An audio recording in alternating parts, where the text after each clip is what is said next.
Bremery D, Boston Banner Bound, here to talk to you about the Boston Celtics, obviously. And when I left you, they were going on a 4-game road trip after the 7-game homestand. And when they were going on that trip, they were on a 4-game win streak. They were 26-10 to start the road trip. And it did not start off the way that we expected it to go. They lost the first game in Denver to the Nuggets, 123-111. They lost by 12 points. The largest lead was 18, but it honestly felt like it was 30 or more. They were just getting destroyed by Joker and the Nuggets. And it was just not a pretty sight. And the thing that was even weirder about this game is that Jamal Murray didn't play. And it was odd because he's not doing back-to-backs, but this was the first game of a back-to-back for the Denver Nuggets. So you would have thought that he would have played in the first game and then sat the second one, but for some reason, they chose to sit him this game. And they chose right because they beat the Celtics without the help of Jamal Murray. And this was the first game back for Joe Mazzulla. He was out for those 2 games straight with an eye irritation. And Stoudemire filled in and was 2-0. Mazzulla came back. We thought that everything was going to be smooth sailing. But the trip to Denver wasn't as promising as what we thought it was going to be. Just want to make a note here. Jaylen Brown, hot first quarter per usual. He always comes out on fire, getting a ton of points in the first quarter, and then kind of just fizzles out and then just kind of just stays like this. But he starts the first quarters off on a high note, that's for sure. However, there were Celtics fans everywhere. It was actually so weird because they were chanting MVP for both Tatum and Jokic. So it was kind of funny to hear that, like, as we're watching it on our TV, Celtics travel everywhere. Celtics fans are global. So it's really cool to see all of the green in the opposing stands cheering for the Celtics when we are on the road. Also, there was a 38-minute delay that just dragged out and made this game even more sufferable to watch. So Time Lord bent the hoop because obviously he stops time, and he stopped the game for a good 38 minutes while they tried to figure out how to level a hoop. Then they took the hoop off altogether, put a whole new hoop on. That one still wasn't anywhere near being level. It was just a fiasco. And it just dragged out the inevitable that the Celtics were not getting the win in Denver. The thing that sucked is that the Celtics suffered their first loss to the Nuggets since 2019. So that wasn't fun. On January 5th, we traded Noah Vonleh and cash to the Spurs, and then the Spurs waived him. So that was just a salary dump. Didn't get anything from it. We freed up some cap space. That was pretty much all we did there. So what does Dad Brad Stevens have cooking? Trade deadline, remember, is February 9th. It's coming up quick, so let's see what he has up his sleeve. We don't know, but this might be the start of something. Then the Celtics go to OKC, and they try for their 6th straight wins in OKC, but that was a huge no. First loss in OKC since 2016. Worst loss since 2003. They lost this game by 33 points. And when they suffered that loss in 2003, it was by 52 points in Detroit. So I don't understand how this road trip got off to such a bad start. But back-to-back losses, back-to-back record-breaking losses in the worst way for the Celtics. And everyone was pushing a panic button, freaking out. What's going on? Why are they sucking right now? And why are they dropping it to the Thunder of all teams? 150-117. I want to throw up everywhere. The Thunder were below 500, a 15-21 team. They were the 12th seed in the West. 2-game losing streak for them. And it just was a trap game. I don't know. Is that what we're saying? Is that like the scapegoat? Is that like the magic word we use when the Celtics just don't play to their potential. They don't play defense. They rely too heavily on the 3-ball. The rotations aren't that great. And they just looked horrible. And to top it all off, their best player, SGA, was out. So that was like red flag 101 to me. When their best player is out, when they're a sub 500 team, when we're on the road and we already took a loss in Denver and they play down to their competition, like, I get it. They play down, but by 33 points, 150 points? Come on, guys. That was so embarrassing. But OKC, honestly, was on fire. They were shooting 61%. Like, they couldn't miss. You couldn't pay them to miss. They were on fire. This was not a team that looked like a bottom-of-the-barrel West Coast team. Honestly, I just wrote that the OKC Thunder just had more hustle. They had more effort. They wanted to prove something. And here's the thing. Celtics are so good. They're number one in the whole league right now and in the East. And they're going to get everyone's A game. Everyone's going to give it to them every night. And it doesn't really matter what the team's record is. They're going to play to their full potential because they have something to prove and they want to shut down the Celtics. That's everybody's goal, is to put the Celtics in their place, and they want them to fight and give it their all. And when the Celtics are lazy and they play down to their competition and what it says on paper, the other team swoops in and beats your ass. And this was a very embarrassing wake-up call, slap in the face to the Celtics. Embarrassing. Haven't lost that bad since 2003? Come on. Nope.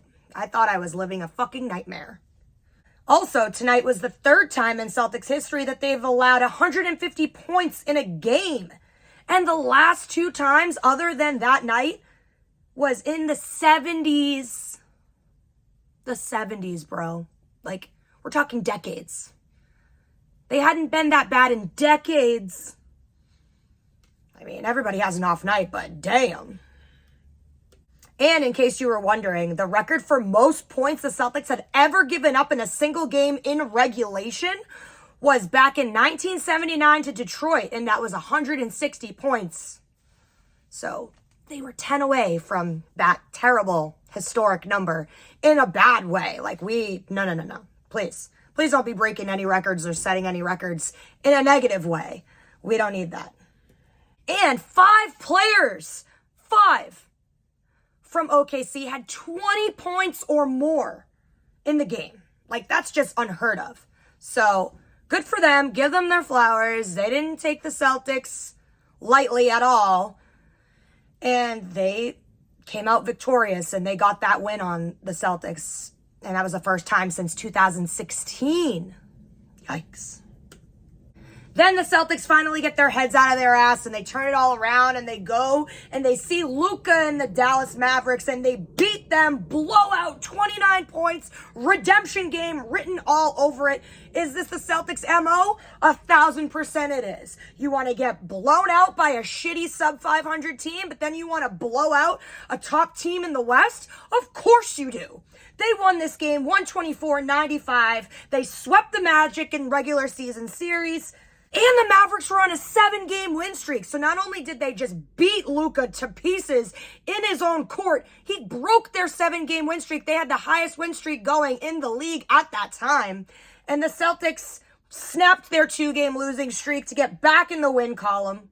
Took care of Luka. And the thing that was crazy about this game is I thought that we were going to be in trouble from the jump because we had Brown, White, and Tatum with 2 personal fouls in the first quarter. So I'm sitting here like, you got to be shitting me. We're going to be in foul trouble against the Mavs. We're going to lose this game and we're going to go on a 3-game losing streak. Like, we can't, bro. Like, wake up. But redemption. Tatum got a triple-double this game, second in his career. I know that's crazy to think that Tatum's only had 2 triple-doubles in his whole career. Wild. But he got that done.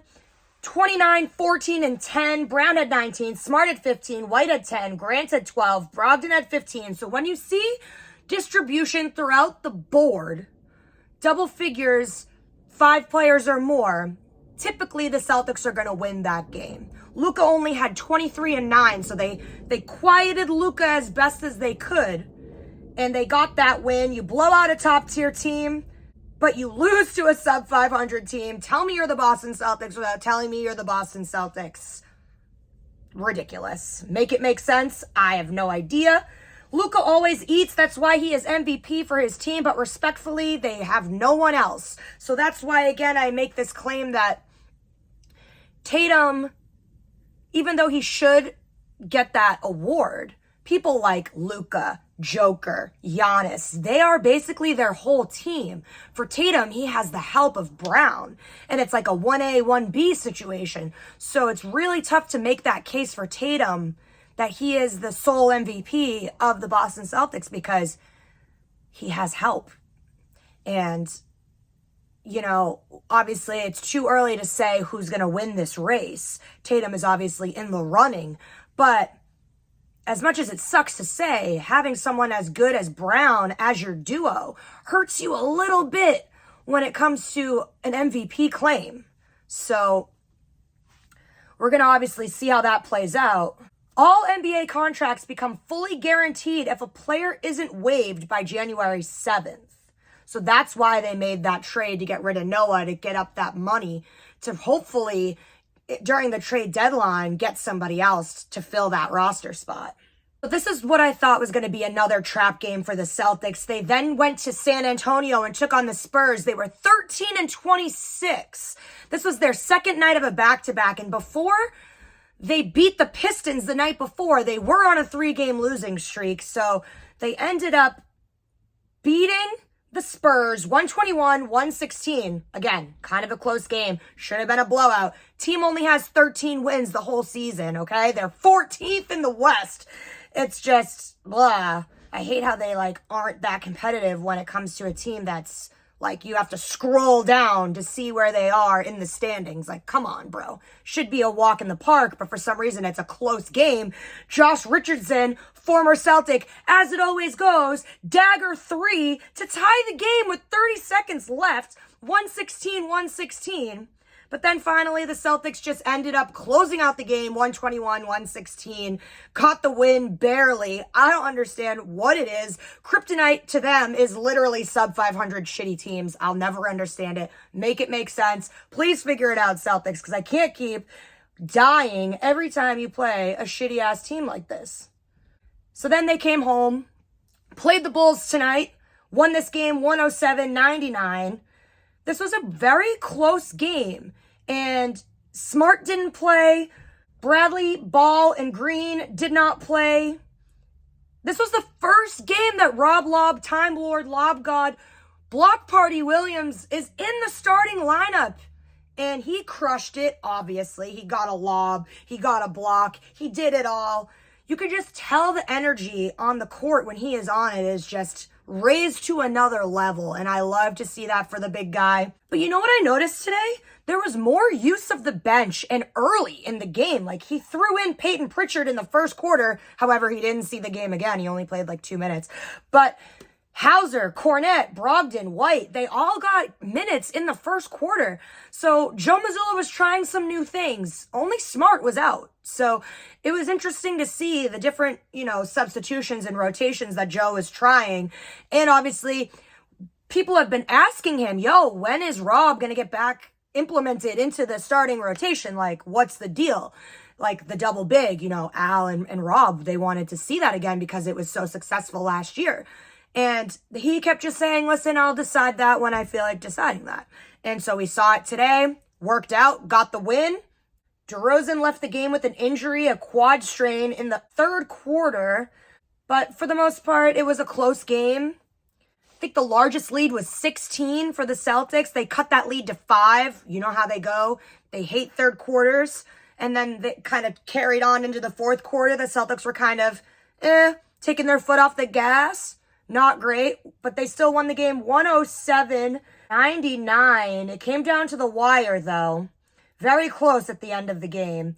Tatum had 32, 8 rebounds, 7 assists. Brown, 19. Grant, Batman, Williams, really making a case to be on somebody else's team because I know that the Celtics probably aren't signing him for the money that he wants, so he's trying to make a name for himself for another team to pick him up. He had 20 and 8 rebounds, Brogdon 11 and 7 rebounds, and for the Bulls, Vucevic was like on fire from 3, 21 and 13 rebounds.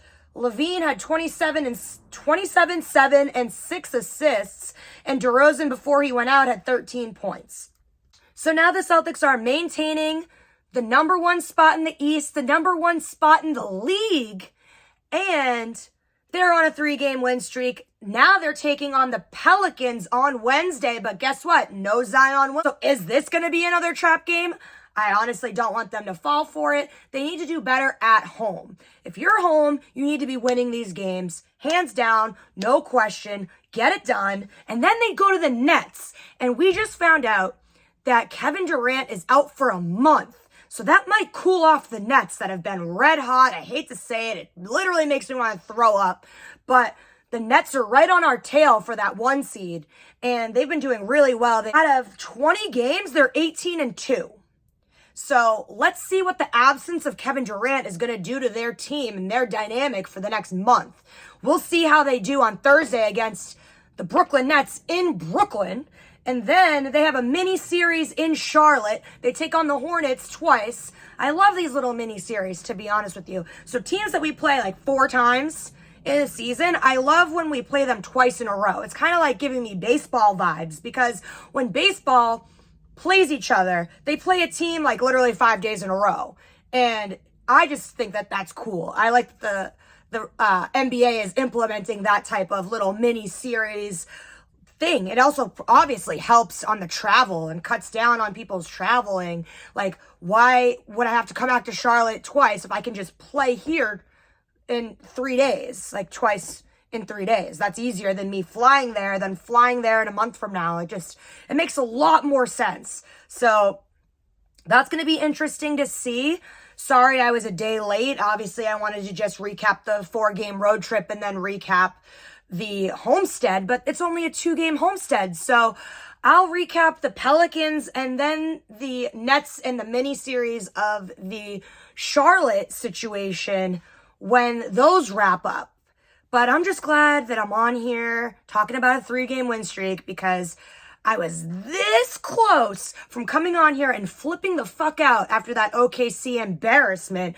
But luckily for them, the Red Sox swept in, saved the day, signed Rafael Devers to an 11-year, $331 million deal. And that kind of overshadowed the bullshit of the Celtics regular season trap game fallout. So I saved my energy for when they really need me to put them in their place. This has been Brie Marie D, Boston Banner Bound. I'll be back with you in a few. Keep up with me on Instagram and Twitter.